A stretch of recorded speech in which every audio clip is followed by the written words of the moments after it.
अस्सलाम वालेकुम, welcome to समा पॉडकास्ट। मैं हूं आपकी होस्ट नाहिल रफ़ीक और आज जिस टॉपिक पर हम बात करने जा रहे हैं ये एक ऐसी हकीकत है कि जिसके बारे में हम जानते तो बहुत अरसे से थे, लेकिन अब ये हमारी ज़िंदगियों में दाखिल हो चुकी है और जिस तबाही के साथ ये हमारी ज़िंदगियों में दाखिल हुई है वो सबके सामने आया है। पाकिस्तान इस वक्त फ्लड्स की लपेट में है, क्लाउड बर्स्ट की लपेट में है, ग्लॉव्स आ रहे हैं और क्लाइमेट चेंज की वजह से ऐसी तबाही हो रही है जो पहले कभी नहीं देखी गई। इसी टॉपिक पर बात करने के लिए आज हमारे साथ मौजूद हैं climate change expert doctor Zainab Naeem. Doctor साहिबा, बहुत शुक्रिया आपके वक्त का। अस्सलाम वालेकुम, कैसी हैं आप? वालेकुम अस्सलाम जी, थैंक यू सो मच। कहिएगा कि पाकिस्तान में इस वक्त जो फ्लड चल रहा है ये इस पूरे पाकिस्तान को उसने अपनी लपेट में लिया हुआ है। हर दफ़ा जो फ्लड्स आते हैं वो कोई एक सूबा मुतासर होता है, कुछ चंद ऐसे इलाके होते हैं जो मुतासर होते हैं, लेकिन इस वक्त फ्लड से पूरा पाकिस्तान इफ़ेक्ट हो रहा है। तो इसकी क्या वजह है कि पूरा मुल्क ही इसकी लपेट में आ गया है और इस सूरत हाल से हम निकल कैसे सकते हैं? देखिए, ये क्लाइमेट चेंज का इम्पैक्ट है। पूरी दुनिया में क्लाइमेट चेंज को जो है अपनी लपेट में लिया हुआ है। पूरी दुनिया अफेक्ट हो रही है, चाहे वो अमेरिका हो, चाइना हो, यूरोप हो। हर खित्ते में कोई ना कोई क्लाइमेट चेंज की वजह से तबाही आ रही है। या कहीं वाइल्ड फायर्स हैं, कहीं पे सैलाब है, कहीं पे बहुत ज्यादा बर्फबारी है, कहीं पे बहुत शदीद गर्मी पड़ रही है। यही हालात पाकिस्तान में भी हुए हैं कि जो दुनिया के चंद ममालिक ने क्लाइमेट चेंज की वजह से जो कार्बन डाइऑक्साइड या मीथेन या ग्रीन हाउस गैस के एमिशंस का जो कवर है वो ज्यादा बढ़ा दिया है, उसका बैलेंस आउट करवा दिया। उसकी वजह से हमारे जैसा मुल्क जो है वो अफेक्ट हो रहा है। अब ये आपने देखा कि मानसून का सीजन अचानक जल्दी वक्त से पहले दाखिल हो गया। उससे पहले पड़ने वाली गर्मी में शदीद नमी का तनासुब इतना ज्यादा था कि वो गर्मी हम यूजुअली जुलाई अगस्त में देखते हैं बरसात के बाद, लेकिन बरसात से पहले ऐसी गर्मी पड़ी। उस गर्मी में नमी की वजह से ये हुआ कि जो आपके नॉर्थ में ग्लेशियर्स थे वो तेजी से पिघलना शुरू हो गए और इस दफा एक ग्लेशियाई झील या दो नहीं बल्कि मुसलसल 3-4 ग्लेशियाई झीलें इकट्ठे फटना शुरू हुई, ग्लेशियर्स पिघलना शुरू हुए। फिर हमने देखा क्लाउड बर्स्ट बहुत आम हो गए। पहले कभी हम सालों में एक आध वाकया सुनते थे, अब इतना ज्यादा हो गया। वो इसलिए कि आपकी जो गर्म हवा होती है नमी वाली, वो जब अचानक उठती है ऊपर तो वो ठंडी हवा से टकराती है और क्लाउड बर्स्ट हो जाता है। छोटी जगह पे, छोटे रेडियस पे 100 मिलीमीटर से ज्यादा बारिश हो जाना अचानक। बुनेर में भी हमने देखा।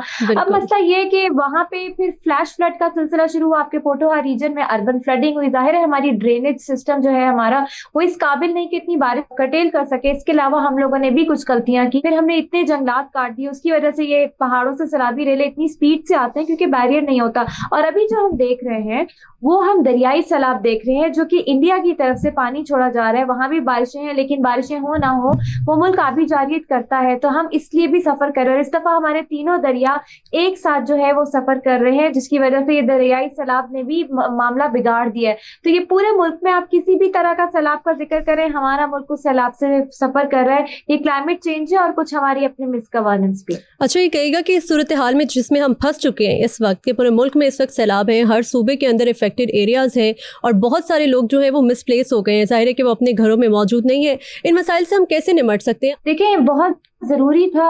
अभी तो एक खुशाइन मामला ये है कि आपकी हुकूमत का जो है वो बोल रही है कि हमसे गलतियां हुई, लेकिन अभी तक मैंने कहीं पे रीलोकेशन पॉलिसी का नहीं सुना। अपनी कुछ महीने रह गए अगला मानसून स्टार्ट होने में, तो ये तो ज्यादा डेंजरस बात है। फिर पंजाब में मैं देख रही थी कि जो इंडिया की तरफ से डैम से पानी छोड़ा जा रहा है, जाहिर है डैम्स ओपन किए जा रहे हैं, उसमें रेत इतनी ज्यादा है कि आपकी जरिए जमीन को रेत कवर कर गई है, तो वो किसानों की जमीनें तबाह हो गई हैं। अब इसके लिए प्रॉपर रिलोकेशन पॉलिसी होनी चाहिए, क्योंकि अब अवाम में भी हिम्मत नहीं रह गई। मुसलसल इतने बड़े सैलाबों के बाद मुसलसल सब कुछ खो देना, एसेट खो देना, अब उनमें हिम्मत नहीं रही, उनकी रेजिलियंस इतनी स्ट्रांग नहीं रही। अब मसला मजीद बिगड़ रहा है। अच्छा, ये कहेगा कि सुपर फ्लड होता क्या है, क्योंकि अब सिंध की तरफ जैसे जैसे सैलाबी रेले बढ़ते जा रहे हैं तो बात ही हो रही है कि सिंध में सुपर फ्लड होगा और सुपर फ्लड से सिंध इफेक्ट होने वाला है। ये क्या होता है और क्या कोई तरीका है कि इससे बचा जा सके पहले ही? देखिए, सुपर फ्लड ये होता है कि एक तो आपका नॉर्थ की तरफ से दरियाई सैलाब के रेले आ रहे हैं, फिर इसके अलावा ग्लेशियाई झीलें फटती हैं, वो भी रेले शामिल हो जाते हैं। फिर पहाड़ों से आने वाले रेले भी होते हैं। ज़ाहिर है खीरसर की पहाड़ियां भी हैं सिंध में,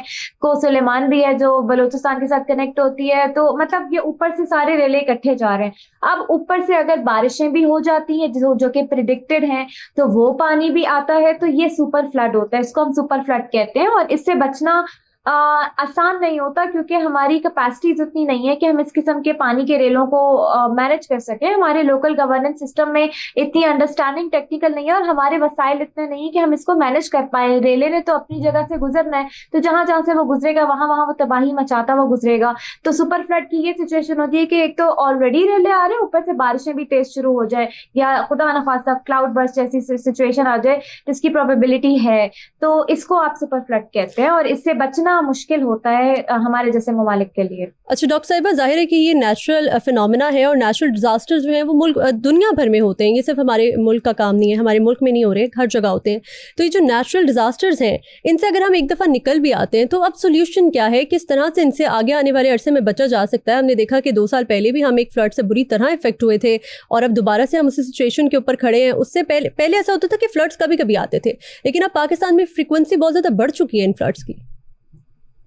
क्योंकि ये क्लाइमेट चेंज है, क्लाइमेट चेंज की वजह से फ्रीक्वेंसी बढ़ चुकी है। हालांकि हमारा उस तरह से रोल नहीं है क्लाइमेट चेंज में, लेकिन फिर भी हमें पता है कि ये होना है। हमें आज का नहीं पता, हमें सदियों का पता है कि ये होना है और हमें उसके लिए तैयारी करके रखनी है। डिजास्टर प्रिपेयर्डनेस में इन्वेस्ट करना है। हमें मालूम है कि हमारे यहाँ दरियाई सैलाब का मसला है, फ्लैश फ्लड्स का मसला है, अर्बन फ्लड्स का मसला है। अपने ड्रेनेज इंप्रूव करनी है, हमें दरख्त ज्यादा से ज्यादा लगाने हैं। हमें ये देखना है कि किस तरह से जो है हम लोग अपने जो स्लोप्स है पहाड़ों की, जहां से ग्लेशियाई झीलें फटती हैं, वहां पे तनावर दरख्त लगाने की जरूरत है। टारगेटेड प्लांटेशन, कोई भी प्लांटेशन कैंपेन शुरू कर देना, उसका नुकसान होता है जब आपको पता ही नहीं होता कि किस इलाके के दरख्त कहाँ के लिए जरूरी होते हैं। आपको साइंस को पॉलिसी से कनेक्ट करने की जरूरत होती है। आपको यंगस्टर्स को जो है इस चीज में एंगेज करना होता है कि सिर्फ दरख्त लगा देना काफी नहीं है, वेस्ट मैनेजमेंट होती है। आपको शहरों की ड्रेनेज सिस्टम को अपग्रेड करना होता है, मेंटेनेंस करनी होती है।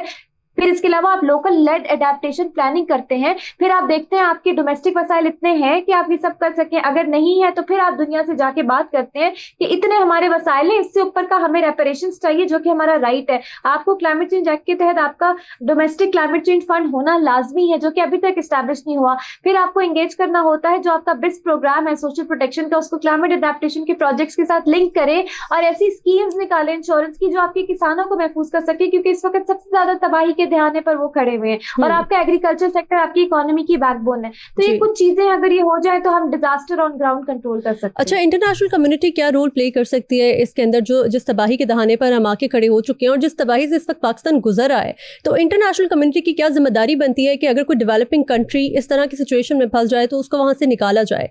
और हम कहाँ पर गलत हैं कि जब दुनिया से कोई वादे किए जाते हैं और हमें ये बताया जाता है अपने क्लाइमेट को बचाने के लिए या सस्टेनेबल गोल्स के लिए जो फंड्स हैं वो इंटरनेशनल कम्युनिटी की जानिब से आने चाहिए, और जब वादे किए जाते हैं दूसरे ममालिक की जानिब से तो हम वो लेने में, हम हमारे तक वो पहुंचने में हम कामयाब नहीं हो पाते। देखिए, राइट विंग गवर्नमेंट्स हैं, अभी किसी की भी प्रायोरिटी क्लाइमेट नहीं है। आपको कोई भी पैसे नहीं देगा। और जो 7-8 ममालिक हैं जो क्लाइमेट चेंज कर रहे हैं वही 86% क्लाइमेट फाइनेंस एंजॉय करते हैं, तो उनकी प्रायोरिटी ये नहीं है। लेकिन हाँ, वो इसलिए भी नहीं है कि कोई उनको पूछने वाला नहीं है ना, कोई उनको बताता नहीं है कि इधर आप गलत कर रहे हैं। तो मेरा इस पे ये सजेशन है कि पाकिस्तान पहले तो अपना घर ठीक करें, जो मैंने चीजें बताई हैं, मिस गवर्नेंस को इम्प्रूव करें, फॉरेस्ट जो है फॉरेस्ट गवर्नेंस का निफाज करें, देखें इन्वायरमेंट को डेवलपमेंट प्रायोरिटी बनाएं, ये बजट क्लाइमेट से स्लैश करना बंद करें, डिजास्टर प्रिपेयर्डनेस से स्लैश करना बंद करें।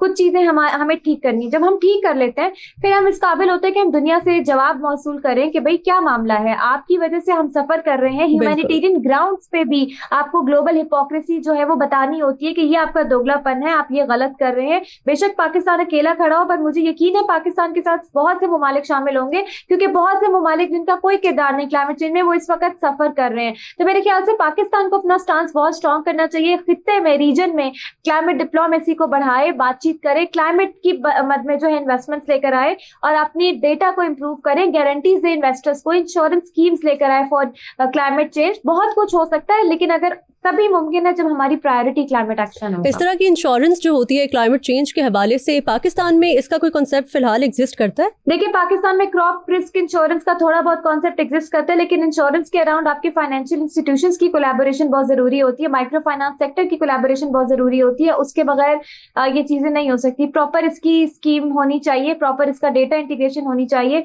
उसके बाद ये चीज पॉसिबल है। अच्छा, ये कहेगा डॉक्टर साहिबा, आजकल एक डिबेट छिड़ी हुई है डैम्स के हवाले से कि डैम्स होने चाहिए या डैम्स नहीं होने चाहिए। कुछ का ये ख्याल है कि डैम्स होने की वजह से ही हम तबाही के ऊपर खड़े हैं, तबाही के दहाने पर, और कुछ का ये ख्याल है कि डैम्स ना होने की वजह से इस वक्त हम फ्लड से इफेक्ट हो रहे हैं। डैम्स होते तो हम इस पानी को स्टोर कर लेते और इसको अपने लिए रिसोर्सफुल बना सकते थे।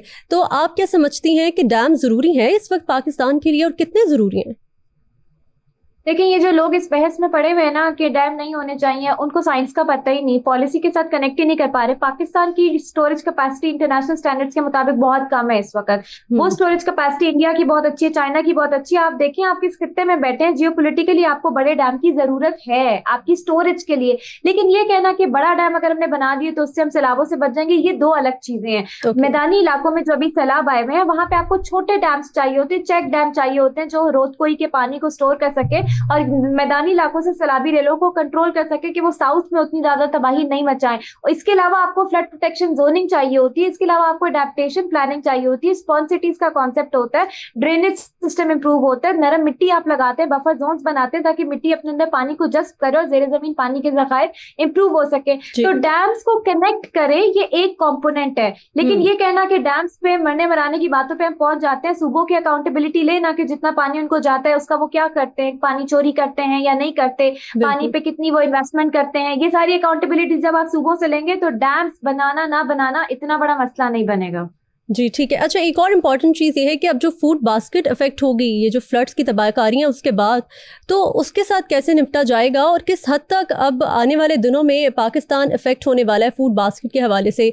जो हमारी जो क्रॉप्स थी ज़ाहिर के सारे वो सारी के सारी बह चुकी हैं और काफ़ी नुकसान हुआ है इस हवाले से पाकिस्तान का। बिल्कुल आपका एग्रीकल्चर सफर करेगा, क्योंकि अभी आप देखिए अगले कुछ महीनों में आपको आलू प्याज और ये सब्जियों के रेट किधर जाते हुए नजर आएंगे। खड़ी फसल आपकी तबाह हो गई है। मैंने अभी बताया कि इंडिया से जो पानी आ रहा है उसमें रेत बहुत ज्यादा है, वो रेत आपकी जरिए जमीन को तबाह कर रही है। किसान के पास कोई रिस्क इंश्योरेंस स्कीम मौजूद नहीं है, उसको पता ही नहीं है कि आगे उसने जमीन किधर होगी, क्या करेगा, वो कोई स्ट्रैटेजी ही नहीं है, एग्रीकल्चर प्लान नहीं है आपके पास कोई कि कैसे आपने सपोर्ट करना है। तो ये सारी प्लानिंग होती है, short term, medium term, long term. वो आप बैठते हैं, एक्सपर्ट्स को बिठाते हैं और उसमें आप देखते हैं कौन सी चीज को प्रायोरिटाइज करना है। इसके अलावा वो बात नहीं बनेगी। आपको फिर इंटरनेशनल इन्वेस्टर्स को बताना होता है कि यहाँ पे मामला खराब है, यहाँ हमें सपोर्ट चाहिए हमारे किसानों के लिए। जब तक ये चीजें नहीं होंगी तब तक आपका मसला रहेगा। फूड बास्केट पंजाब इस वक्त अफेक्ट हो रहा है बहुत बुरी तरह, और अभी जब पानी उतरेगा तो हमें पता लगेगा कि नुकसान क्या हैं। अभी तो तखमीना लगाना बिल्कुल बाकी है। ग्रीन हाउस गैसेज एमिशन में पाकिस्तान का कोई किरदार नहीं है, कार्बन का अखराज जो है वो पाकिस्तान में बहुत कम है। तो हम इस हवाले से इतना जो है वो फ़र्क डाल नहीं रहे क्लाइमेट के ऊपर, लेकिन इफेक्ट हम सबसे ज़्यादा हो रहे हैं।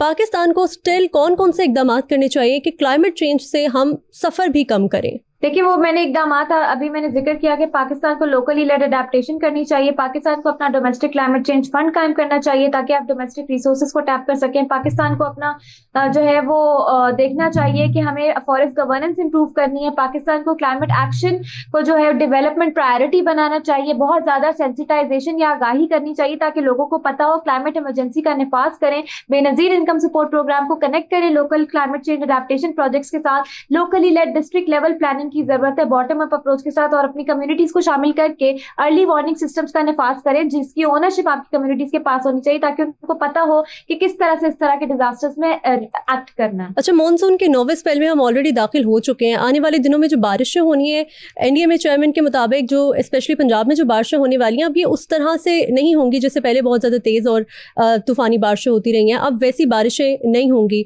तो ये मज़ीद वर्स कर सकता है सिचुएशन को। देखिए, अभी एक प्रोसेस होता है पैसिफिक ओशन का, लानीना कहते हैं उसको। वो जब प्रोसेस होता है, पैसिफिक ओशन ठंडा होता है तो वो ज्यादा बारिशें और सैलाब और बादल जो है वो आपका साउथ एशिया की तरफ भेज देता है।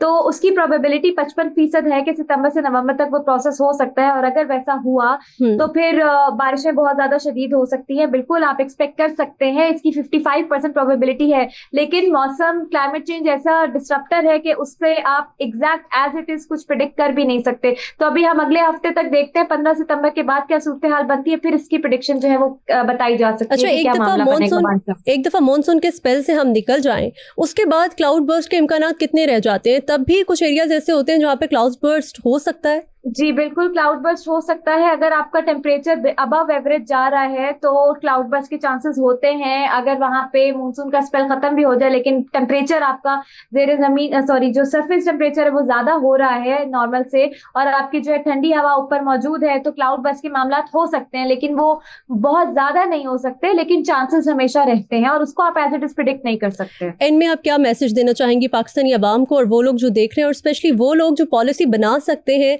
और पॉलिसी मेकिंग में उनका किरदार मौजूद है? देखिए, साइंस को पॉलिसी से कनेक्ट करें, आपके यंगस्टर्स को इन्वॉल्व करें, टेक्निकल साइंटिस्ट को इन्वॉल्व करें, बिठाएं। जरूरी नहीं, क्लाइमेट एक डायनामिक सब्जेक्ट है, एनवायरमेंट डायनामिक सब्जेक्ट है, वाटर डायनामिक सब्जेक्ट है, कि आपके जो 50 साल या 30 साल पुराने सोल्यूशन है वो आज भी अप्लाई होते हैं। मेरे ख्याल से आपकी यूथ पल्स है 64% से ऊपर, आप उनके सोल्यूशन को स्केलेबल करें, उनको बिठाएं, पॉलिसी का हिस्सा बनाएं। जब तक आप अपनी आवाम को शामिल करके पॉलिसी नहीं बनाएंगे, कोई भी पॉलिसी वर्क नहीं करेगी। और हमें अपने घर को ठीक करना पहले जरूरी है, जहां हम गलत हैं उसको एक्सेप्ट करें और उसके साथ एक्शन प्लानिंग करें कि कहाँ हमें ठीक होने की जरूरत है।